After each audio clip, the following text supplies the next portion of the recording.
नमस्कार दोस्तों, एक बार फिर स्वागत है आपका हमारे अपने चैनल ऑफिशियल स्टडी जीके पे। आज मैं आपके लिए संपूर्ण इतिहास भारतीय राष्ट्रीय आंदोलन 1885 से 1947 तक का संपूर्ण इतिहास एक ही वीडियो में लेकर आई हूँ। ये वीडियो आपके लिए मास्टर क्लास होने वाली है। इस वीडियो के अंदर हम संपूर्ण भारतीय राष्ट्रीय आंदोलन समाप्त कर देंगे। तो बिना किसी देरी के हम शुरुआत कर लेते हैं हमारी वीडियोज़ की और देख लेते हैं हमारी इन्फॉर्मेशंस। पहले हम बात करते हैं कांग्रेस स्थापना की। तो कांग्रेस की स्थापना अंग्रेजों ने अपने बचाव के लिए की थी। बाद में देश की आज़ादी में कांग्रेस का महत्वपूर्ण योगदान रहा। तो यहाँ से क्वेश्चन बन जाता है कि कांग्रेस की स्थापना किसके द्वारा हुई थी? तो अंग्रेजों के द्वारा हुई थी। और ये क्यों की गई थी? अंग्रेजों ने इसे अपने बचाव के लिए इसकी स्थापना की थी। पर आज़ादी में इस कांग्रेस का महत्वपूर्ण योगदान भी रहा। और इसकी स्थापना कब हुई थी? तो कांग्रेस की स्थापना 28 दिसंबर 1885 को हुई थी। इसको आप याद में रखना, ये डेट आप याद में रखना कि कांग्रेस की स्थापना कब हुई थी। 28 दिसंबर 1885 को हुई थी। और कांग्रेस की स्थापना के समय वो उसका संस्थापक थे एलन एक्टोवियम ह्यूम, जिन्हें हम ए.ओ. ह्यूम भी कहते हैं, जो कि स्कॉटलैंड के थे। इनके अतिरिक्त दादा भाई नौरोजी और दिनशा वाचा भी शामिल थे। इसको भी आप याद में रखना। और इसके अतिरिक्त भी बहुत से लोग शामिल थे। फिलहाल आप इन तीन लोगों का नाम याद में रखिए। और तब जब कांग्रेस की स्थापना हुई थी तब वहाँ का वायसराय कौन कौन था? तो तब वहाँ का वायसराय था लॉर्ड डफरिन। लॉर्ड डफरिन तब वहाँ का वायसराय था। और दादा भाई नौरोजी ने इसका नाम भारतीय राष्ट्रीय कांग्रेस किया। पहले इसका नाम क्या था? पहले इसका नाम था भारतीय राष्ट्रीय संघ। इसको आप याद में रखना, इम्पॉर्टेंट पॉइंट है कि भारतीय राष्ट्रीय कांग्रेस का नाम भारतीय राष्ट्रीय संघ से किसने किया है? तो ये दादा भाई नौरोजी ने किया था। ठीक है, अब हम देख लेते हैं कांग्रेस में प्रथम। तो कांग्रेस में अगर हम प्रथम की बात करें तो कांग्रेस के प्रथम अधिवेशन के अध्यक्ष थे व्योमेश चंद्र बनर्जी। और ये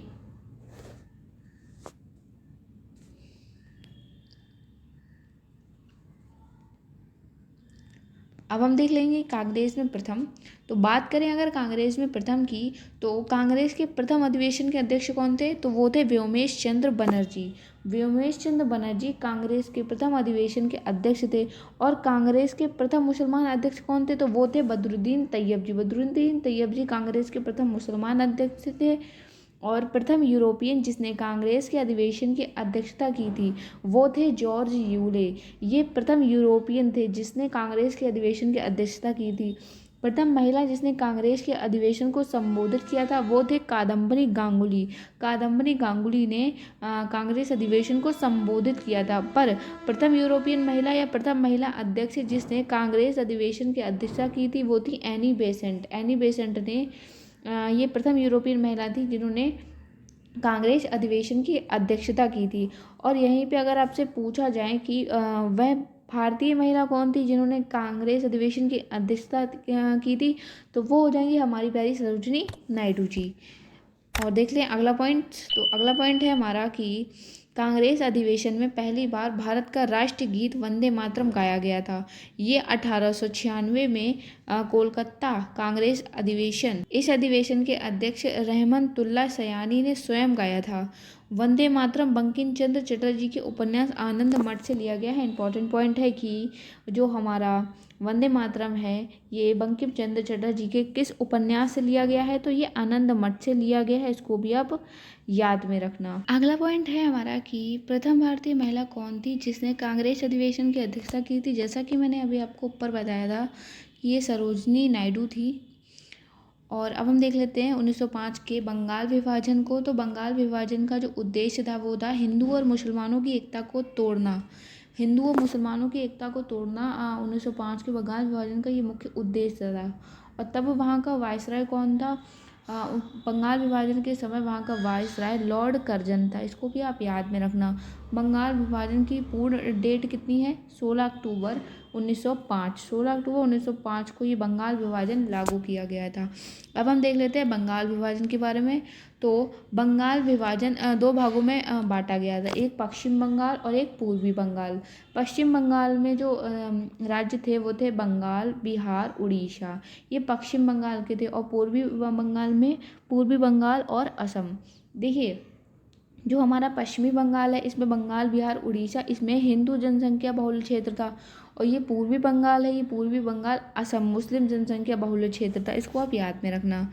और 3 दिसंबर 1903 विभाजन का प्रस्ताव ब्रिटिश संसद में रखा गया था। ऐसा आपसे क्वेश्चन पूछ सकते हैं कि जो बंगाल विभाजन का प्रस्ताव है वो ब्रिटिश संसद में कब रखा गया था, तो 3 दिसंबर 1903 को ये रखा गया था। इसको आप याद में रखना। 7 अगस्त 1905 को इसका विरोध भी किया गया था। इसका आगे चल के विरोध भी किया गया था, इसको भी आप याद में रखना।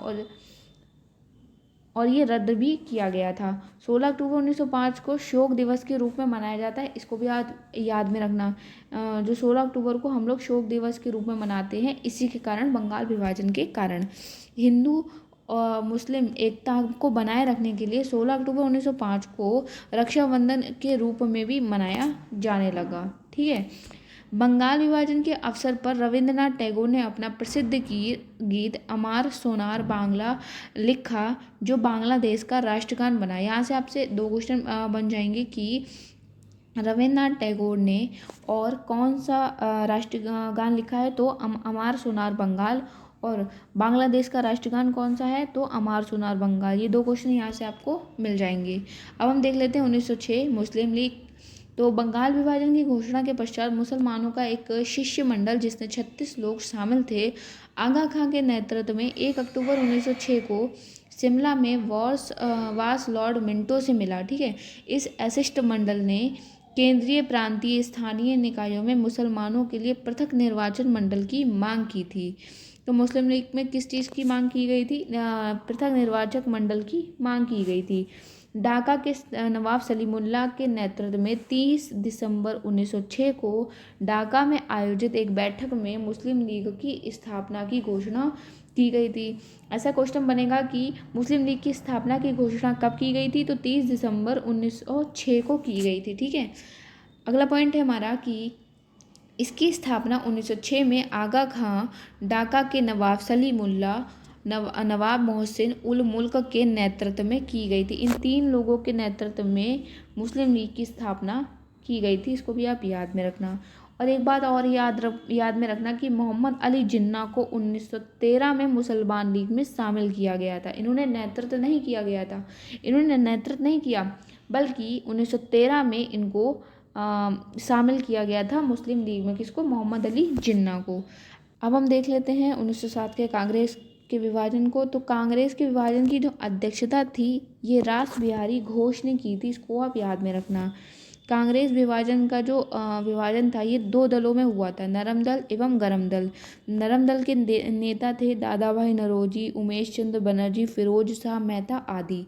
और गरम दल के नेता थे बाल गंगाधर तिलक, लाला लाजपत राय, विपिन चंद्र पाल और अरविंद घोष। ये 4 थे जिन्हें बाल लाल पाल के नाम से ऐसे जाना जाता था। आप सिर्फ गरम दल के नेता को ही याद में रखना है, ये ज़्यादा इम्पोर्टेंट है। ठीक है।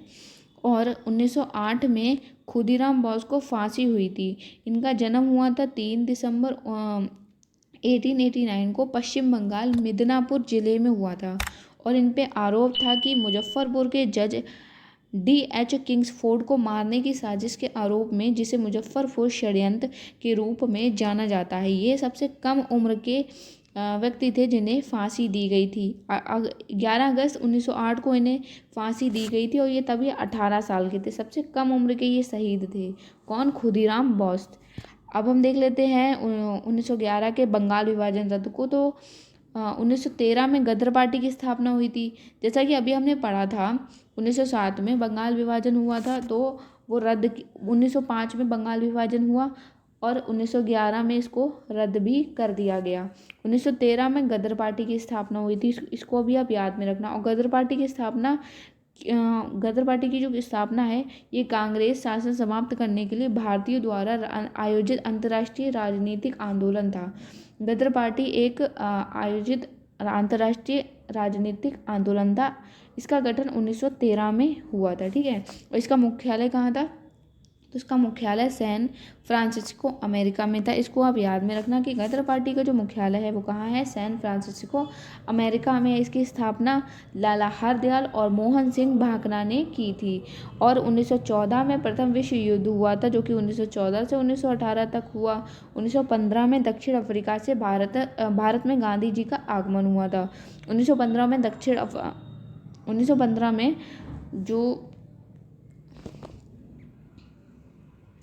1915 में दक्षिण अफ्रीका से भारत में गांधी जी का आगमन हुआ था।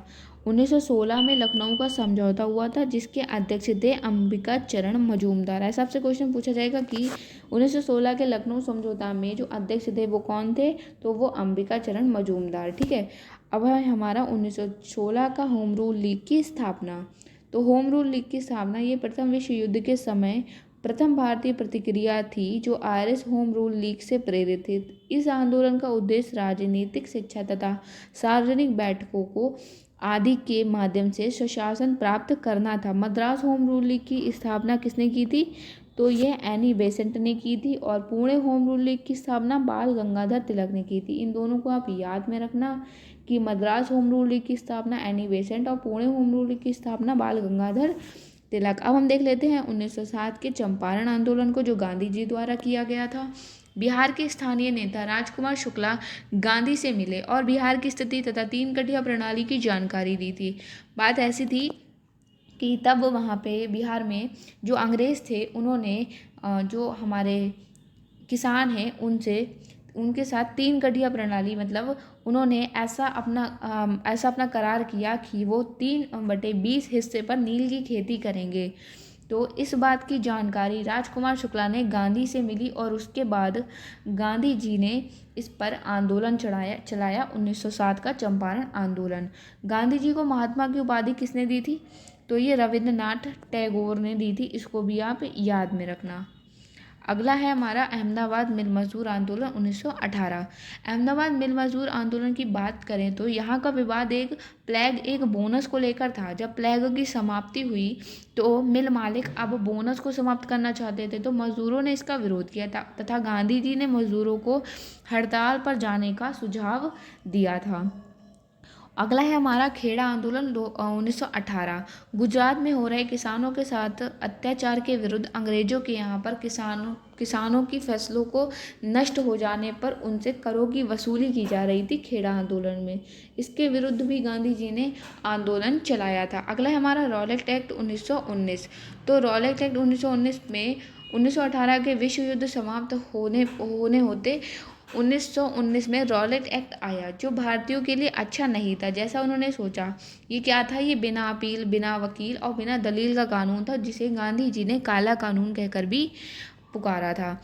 ऐसा था कि इस कानून में ना तो कोई अपील था, ना कोई वकील था, ना दलील था। मतलब इस कानून में सिर्फ संदेह के रूप में ही किसी भी व्यक्ति को हम लोग जेल में डाल दें, ऐसा कानून था जो अंग्रेज़ों द्वारा चलाया गया था। पहले तो ये भारतीयों के लिए बहुत बड़ी खुशखबरी थी रॉलेट एक्ट, पर जब ये आया तो इससे ये भारतीयों के लिए अच्छा भी नहीं था और ये इससे नाखुश भी थे, क्योंकि ये एक काला कानून था। ठीक है, अगला है हमारा जलियांवाला बाग हत्याकांड 1919। तो जलियांवाला बाग हत्याकांड की अगर हम बात करें तो पंजाब के दो नेता डॉक्टर सत्यपाल और डॉक्टर सैफुद्दीन किचलू की गिरफ्तारी के बाद जनता का जो आक्रोश था वो तेज हुआ। ठीक है, अमृतसर में 13 अप्रैल 1919 को शाम 5 बजे जलियांवाला बाग में विशाल सभा में रॉलेट एक्ट, डॉक्टर सत्यपाल आदि के बारे में भाषण चल रहा था।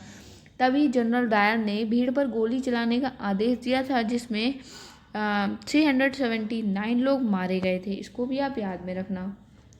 जलियांवाला नरसंहार के समय भारत का वायसराय कौन था, तो लॉर्ड चेम्सफोर्ड तब भारत का वायसराय था। अगला है हमारा खिलाफत आंदोलन 1919 से 1922। ठीक है, उस समय तुर्की के खलीफा को सारे विश्व के मुसलमानों का धार्मिक गुरु माना। अंग्रेजों द्वारा उन पर बुरा व्यवहार होने के कारण भारतीय मुस्लिम अंग्रेज विरुद्ध खिलाफत आंदोलन किया। भारत में इस आंदोलन का नेतृत्व शौकत अली मोहम्मद अली द्वारा किया गया। बाद में गांधी जी को नेतृत्व दिया गया था। समझिए, जब खिलाफत आंदोलन हुआ था तो उस समय जो तुर्की के जो खलीफा थे वो सारे मुसलमानों के धार्मिक गुरु माने जाते थे, और अंग्रेज़ों ने उन्हीं तुर्की के खलीफा के ऊपर बुरा व्यवहार किया, जिसके कारण भारतीय मुस्लिमों में एक क्रोध आक्रोश पैदा हुआ, जिसके कारण उन्होंने अंग्रेज़ों के विरुद्ध ये खिलाफत आंदोलन प्रारंभ कर दिया। और इस आंदोलन का जो नेतृत्व था वो कौन कर रहा था? शौकत अली और मोहम्मद अली कर रहे थे, जो कि बाद में इसका जो नेतृत्व है ये उठाकर गांधी जी को सौंप दिया गया था। ठीक है, अगला अगला पॉइंट है हमारा असहयोग आंदोलन। इस आंदोलन में गांधी जी ने अंग्रेज़ों द्वारा दी गई सारी किताब, सामान आदि का बहिष्कार करना तथा करों का भुगतान करने से मना करना। गांधी जी के पास जो केसर हिंद की उपाधि थी, उन्होंने असहयोग आंदोलन में इसको त्याग दिया था। और गांधी जी ने इस आंदोलन में सभी भारतीय वासियों से ये आग्रह किया था कि वो अंग्रेज़ों द्वारा दी गई सारी सेवा, किताब, सामान या फिर कोई भी उपाधि वगैरह, वो सारी चीज़ें त्याग करना उनका ये उद्देश्य था। अगला है हमारा चौरी चौरा कांड। 5 फरवरी 1922 को ये हुआ था, और ये उत्तर प्रदेश के गोरखपुर ज़िले में हुआ था। तब यहाँ पे ब्रिटिश सरकार की एक पुलिस चौकी को आग लगा दी गई थी, जिससे उसमें छुपे 22 पुलिस कर्मचारी जिंदा जलकर मारे गए थे। ये सबसे हिंसक घटना थी। अगला है हमारा स्वराज पार्टी। अगला है हमारा स्वराज पार्टी 1923। गांधी जी के विचारों से सहमत ना होकर एक नई पार्टी की स्थापना की। चित्तरंजन दास मोतीलाल नेहरू ने इलाहाबाद में 1 जनवरी 1923 को स्वराज पार्टी की स्थापना की थी। तो ऐसे आपसे क्वेश्चन पूछेंगे कि स्वराज पार्टी की स्थापना कब हुई थी? तो 1 जनवरी 1923 को हुई थी, और किसके द्वारा हुई थी? चित्तरंजन दास और मोतीलाल नेहरू के द्वारा। और ये क्यों की गई थी? क्योंकि ये गांधी जी के विचारों के साथ सहमत नहीं थे, और इन्होंने खुद एक अलग पार्टी की स्थापना करने का विचार किया, और ऐसा किया भी।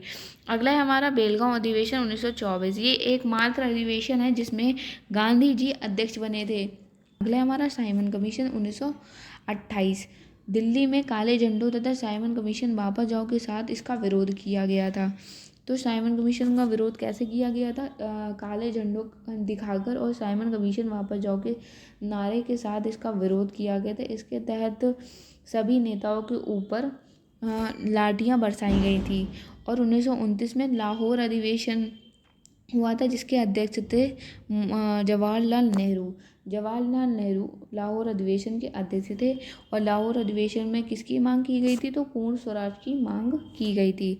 अगला है हमारा दांडी यात्रा। 21 मार्च 1930 से 6 अप्रैल 1930 तक ये हुआ था। गांधी जी द्वारा नमक के कर को हटाने के लिए यह यात्रा साबरमती आश्रम से दांडी गुजरात तक चली।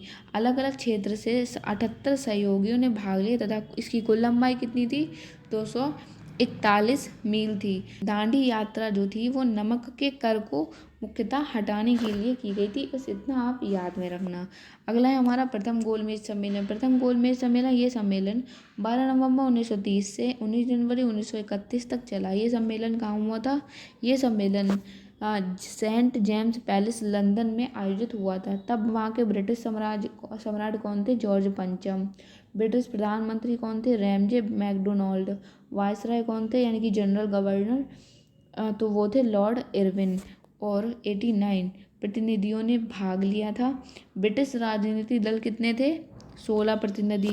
देसी रियासतों के 16 प्रतिनिधि, और ब्रिटिश भारत के 57 राजनीतिक नेता। कुल मिलाकर 89। ठीक है। अगला है हमारा द्वितीय गोलमेज सम्मेलन। तो यह 7 सितंबर 1931 से शुरू हुआ, जिसमें कांग्रेस ने भाग लिया।